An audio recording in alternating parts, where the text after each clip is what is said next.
수수료요. 한 번은 작아 보여도 거래가 쌓이면 결과가 달라집니다.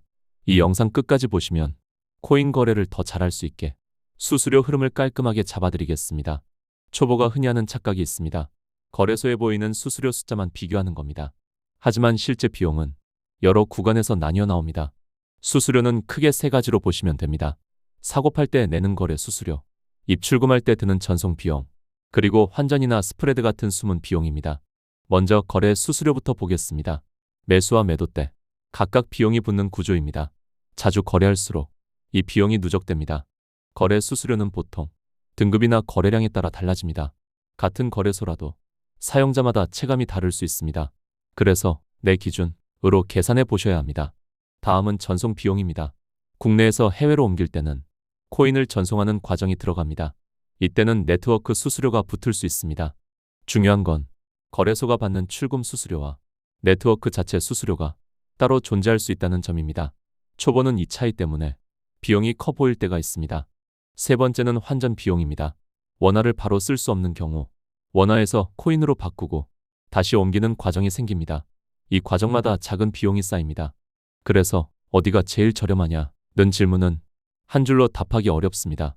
내가 현물을 자주 하는지, 선물을 하는지, 해외로 옮기는지에 따라 달라집니다. 실전에서는 이렇게 보시면 됩니다. 현물 위주라면 거래 수수료와 출금 수수료를, 선물 위주라면 거래 수수료와 펀딩 같은 비용을 우선순위로 봅니다.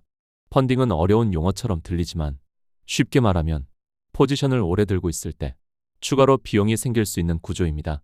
단타인지 장기인지에 따라 체감이 달라집니다. 또 한 가지는 할인입니다.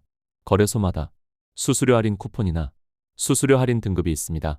이걸 적용하면 체감이 바뀝니다. 그래서 비교할 때는 내 거래 스타일을 먼저 정리하셔야 합니다. 일주일에 몇 번 거래하는지, 한 번에 얼마나 움직이는지, 입출금은 자주 하는지, 이 세 가지만 잡아도 계산이 쉬워집니다. 오늘 정리하면 수수료는 하나가 아니라 거래 수수료, 전송 비용, 환전 비용의 합입니다. 이 흐름으로 비교하시면 처음부터 실수하지 않습니다.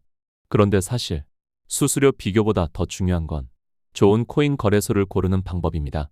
요즘은 국내 거래소를 떠나 해외 거래소로 이동하는 한국 투자자도 늘고 있습니다. 그 이유 중 첫 번째로는 레버리지 기능 차이가 자주 언급됩니다. 국내는 레버리지 기능이 제한되어 있고 해외 거래소는 100배까지 가능한 곳도 있습니다. 50만 원이 있으면 5천만 원 규모까지 접근할 수 있어 해외로 몰리는 흐름이 생깁니다. 두 번째 이유는 수수료 자체입니다.